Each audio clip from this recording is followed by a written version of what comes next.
정성이 가득 담긴 오직 당신을 위한 아침. 김선근의 럭키 세븐. 카리스마 넘치는 선생님이지만 칭찬에 약하신 분, 칭찬에 강의 시간을 투고도 남을 분과 함께합니다. 반주원의 들리는 역사, 한국사 강사 반주원 선생님 어서 오세요. 네, 안녕하세요. 선생님, 네, 스승의 날 이후에 처음 뵙습니다. 네, 네. 스승의 날 이후에. 그렇죠. 예, 그때 크게 큰 절을 드리고 네. 무릎이 나갔어요. 이런 도가니가 나가셨군요. 예, 그래서 이런 잘 돌아오지가 않네요. 그러게요. 예, 그 도가니 보충해드리려면 제가 어떻게 탕이라도 좀 대접을. 네, 제가 나중에 주소 불러드릴게요. 알겠습니다. 그러니까 있겠습니까? 네. 어쨌든 또 이게 일주일 만에 뵈니까 너무 또 반가운데 네. 오늘은 어떤 얘기 들려주실 거예요? 자, 이제 뭐 봄이 사실은 거의 다 가고 이제 여름이 성큼 우리 곁으로 다가왔잖아요. 그렇죠. 근데 어쨌거나 산불은 봄이건 여름이건 언제라도 또 조심해야 되는 것들이죠. 예. 사실 얼마 전에도 강원도에서 굉장히 가슴 아픈 화재 소식이 들렸었고 네네. 그리고 이제 노트르담 대성당이 사실 불에 타고 있는 모습을 전 세계 많은 사람들이 뉴스를 통해 지켜봤잖아요. 그렇죠. 그래서 5월 25일이 무슨 날인지 아세요? 저희 둘째 돌잔치 날입니다. 네. 축하드립니다. 네, 감사합니다. 바로 5월 25일은요. 예. 우리나라가 정한 방제의 날입니다. 네, 그래서 화재를 막아보자라는 의미에서 만들어진 방제의 날인데요. 그렇군요. 네. 네, 말 그대로 재해를 예방하고 국민의 의식에 대해서 이런 부분들 다시 한번 일깨워주고 그리고 방제 훈련을 좀 효율적으로 추진해보자 이래서 만들어진 날이 바로 방제의 날입니다. 그렇군요. 네, 1994년 5월 25일부터 시작됐는데요.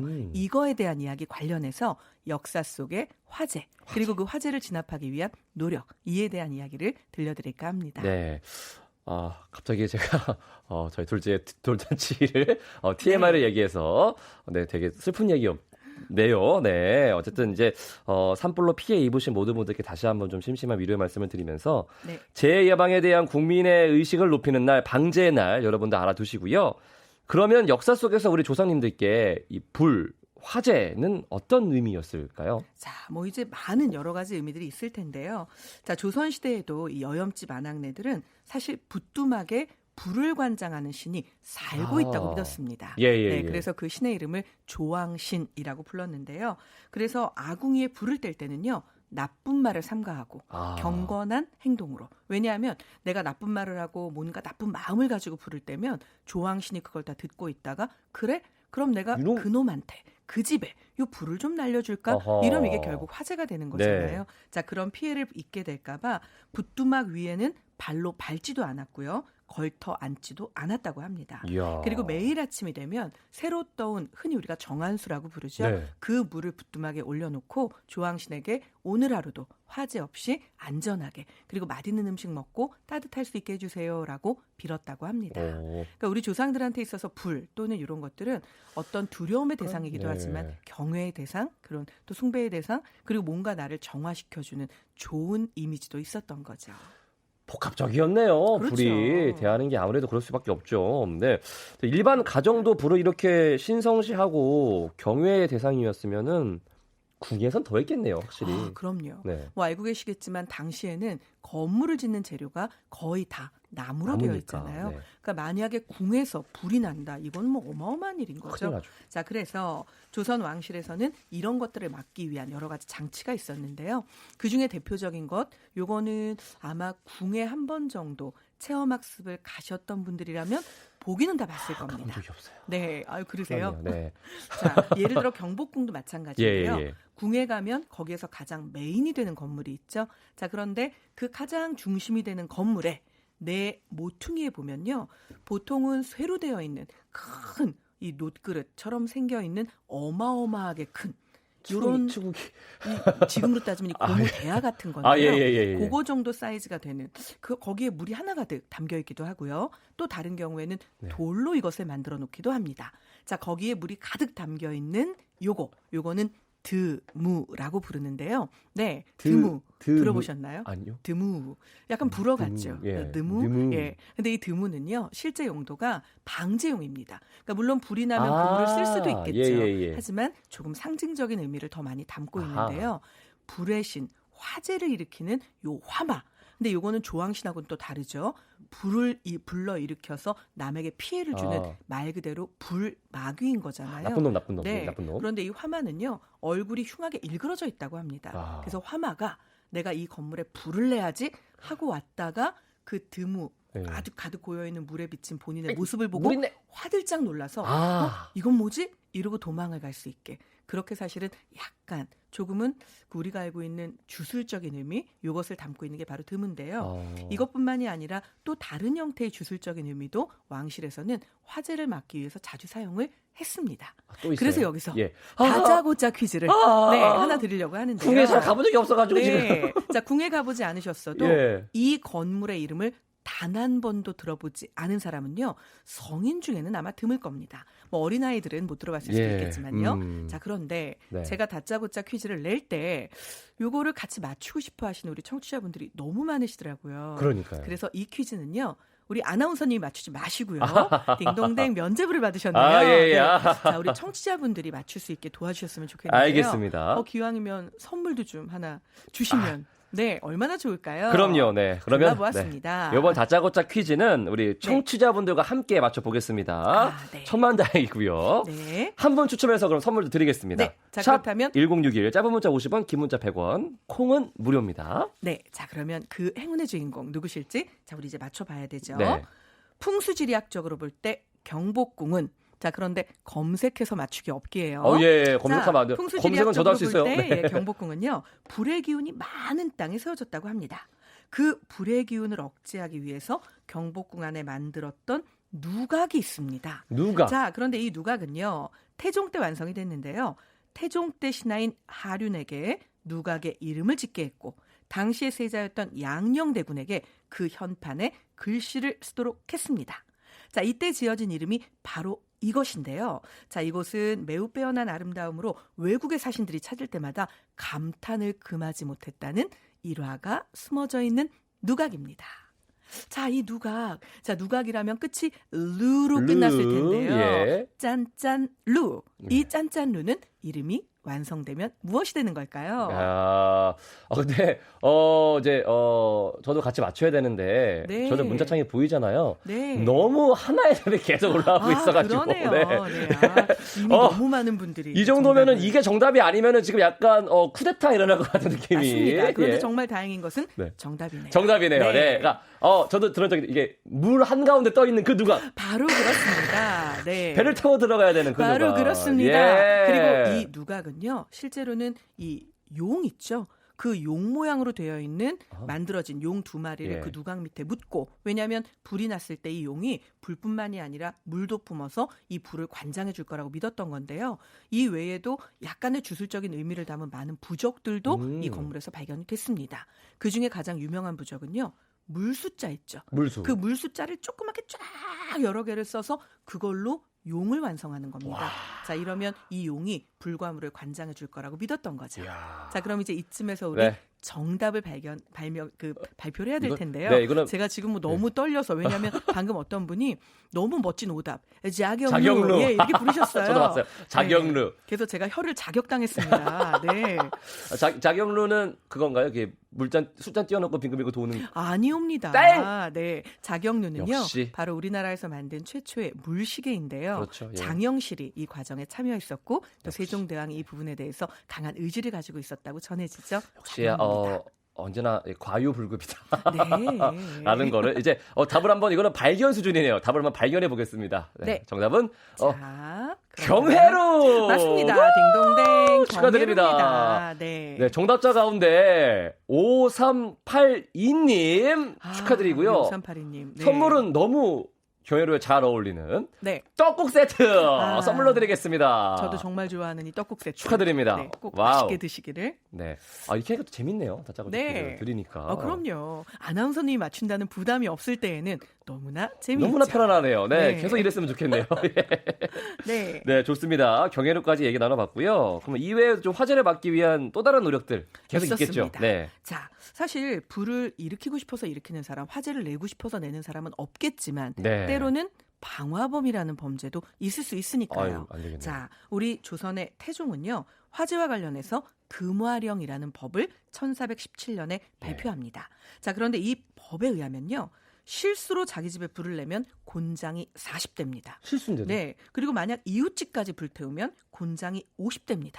그런데 종묘나 궁궐에까지 만약 불이 번졌다. 예. 사형입니다. 네. 그리고요.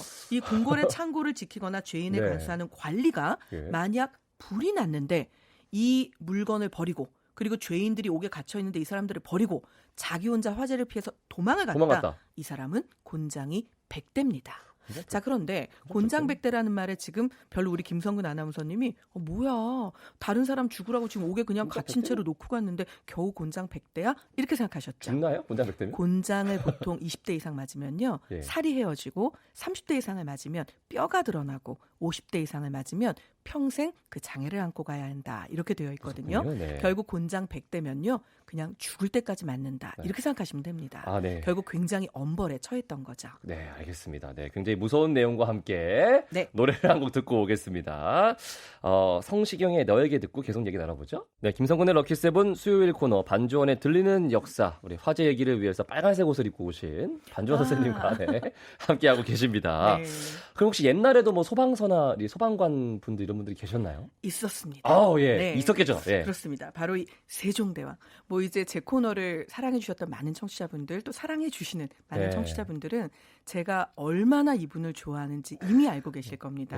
타임머신이 생긴다면 절 잡지 마세요. 전 세종대왕님을 뵈러 가야 되니까요. 우리 이도영님. 네, 이도영님. 자, 이 세종대왕이 바로 오늘과 같은 이 소방서 요거에 해당하는 금화도감이라는 관청을 만듭니다. 화재를 금하는. 얼마나 대단하냐면 이게 그냥 단순하게 뭐 화재를 방지하고 뭐 개천이나 하수구에 수리를 하고 또는 화재를 이용해서 도둑질하는 사람들이 있습니다.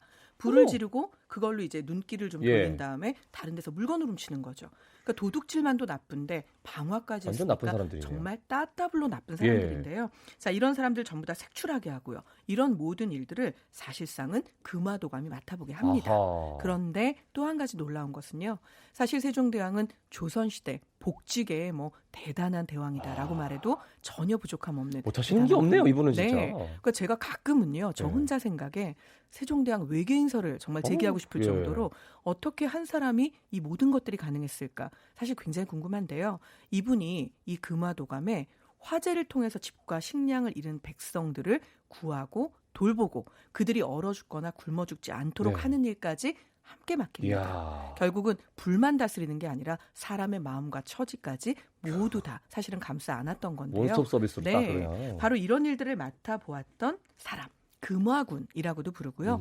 불을 진압하는 소방관의 역할이기 때문에 멸화군이라고도 불렀습니다. 네. 그래서 이런 사람들은요. 사실상은 화재가 나지 않도록 예방을 하는 데 더 주력을 했고요. 만약 불이 나게 되면 오늘날과 약간 같기도 하고 다르기도 한 부분이 하나 있는데요. 오늘날은 불이 나면 그 난 불을 끄는 것이 가장 중요한 목적이잖아요. 그렇죠. 그런데 이 당시 멸화군은 난 불을 끄는 것이 아니라 더 이상 옆으로 번지지 못하게 하는 것이 오히려 더 큰 목적이었다고 합니다. 왜냐하면 집을 짓는 소재 자체가 아까도 말씀드린 대로 대부분 다 나무이거나 지프로 되어 있기 때문에 그리고 이제 집들이 오밀조밀 지붕을 다 맞대고 있잖아요. 그래서 결국은 한 집이 불에 타면 이것들이 엄청 빠른 속도로 지붕을 통해서 옆집으로 옮겨가거든요. 그래서 불이 더 이상 번지지 못하게끔 결국 조선시대에 화재를 예방하기 위한 운동이 하나 벌어집니다. 그 운동이 바로 담을 만드는 것인데요. 담을 만들게 되면 지붕과 지붕 사이가 좀 더 간격이 떨어지게 되고 이 집에서 난 불은 이쪽 집에 돌로 된 담을 통해서 옮겨 붙지 않고 막아지게 됐기 때문에 바로 이 담을 만드는 부분 이게 조선시대에는 굉장히 중요한 홍보성 캠페인 업무였던 거죠. 네. 불 얘기하면서도 이게 훅 빠져 들어가네요. 역시 불같이. 네. 근데 화재는 정말 예나 지금이나 진짜 무서운 것 같아요. 그럼요. 저희가 초반에 뭐 강원 산불이나 노트르담 대성당 화재도 말씀을 드렸지만 사실 숭례문 남대문 화재도 굉장히 큰 일이잖아요. 네. 이 숭례문 관련해서는요. 우리가 일단 한번 짚고 넘어가야 될 게 있죠. 아까 경복궁이 불에 굉장히 취약한 지형과 여러 가지 주술적 의미를 가지고 그 위에 만들어진 궁이다. 이렇게 말씀드렸잖아요. 서울 지도를 펼쳐놓고 경복궁에서부터 일자로 선을 쭉 그으면 그 맞은편 끝에 관악산이 위치합니다. 예. 그런데 이 둘이 마주보고 있는 형상 자체가 또한 불기운처럼 나라가 훅 일어나기도 하지만 불이 잘 날 수도 있다라는 의미 때문에 네. 숭례문, 남대문은요. 현판을 쓸 때 가로로 쓰지 않고 세로로 숭례문이라고 쓰게 됩니다. 바로 이 세로로 쓴 그 현판 자체에 레라는 글자가 유교에서는 불을 의미하는데요. 관악산과 경복궁 사이에 불맥을 한번 끊으면서 화재를 방지하자 이런 취지로 사실 숭례문, 남대문을 만든 거거든요. 그런데 안타깝게도 2006년 2월 10일에 자신의 토지가 정당한 보상을 받지 못했다라고 주장하는 사람에 의해서 방화가 일어나게 되고 결국 숭례문이 불에 타게 되죠. 그렇죠. 자, 이날을 기점으로요. 우리나라에서는 문화재 방제의 날이 따로 만들어집니다. 사실 불에 타는 문화재 우리나라에 뭐 너무나 많이 있잖아요. 그래서 이런 문화재들을 더 소중히 여기고 절대 화마에 휩쓸리지 않도록 하자라는 의미로 정한 건데요. 그 문화재 방제의 날은 일반 방제의 날과 다릅니다. 우리 일반 방제의 날은 5월 25일이었잖아요. 네. 문화재 방제의 날은 바로 2월 10일. 숭례문이 불탄 그날을 잊지 말자라는 취지인 거죠. 네, 불에 좀 더 저희가 신경을 쓰고 조심을 해야 될 것 같습니다. 네, 확실히. 맞습니다. 네. 역사 속에서 화마가 삼켜버린 좀 안타까운 문화들이 있으면 좀 더 너무나 소개해 주시죠. 많죠. 너무나 많은데요. 자, 황룡사 구축 목탑은 신라 시대에 만들어진 가장 아름답고 웅대한 탑이었다고 하죠. 하지만 몽고군이 침입했을 때 모두 불에 타서 소실되었습니다. 없죠. 우리나라 팔만대장경 너무 유명하죠. 하지만 초조대장경이 먼저 만들어졌습니다. 거란의 침입을 물리치려고 만든 것인데요. 이 대부분이 또한 불에 타버렸고요. 그리고 경복궁도 화재로부터 안전하지 못했던 거 아시죠? 그래서 알죠. 또한 불에 탔습니다. 무엇보다 조선시대 왕들의 얼굴을 그린 초상화를 어진이라고 부릅니다. 거의 다 거의 한 40여 점 정도가 원래는 그려졌다고 하는데 이것들이 전쟁통에 불타기도 했지만요. 6.25 전쟁의 화마를 피하려고 부산으로 옮겨놓았던 것이 화재가 나면서 정말 그 모든 세월을 다 이겨냈음에도 불구하고 결국은 6.25 전쟁 그 화재를 이기지 못해서요. 우리가 알고 있는 것처럼 지금은 7점밖에 현존하지 못합니다.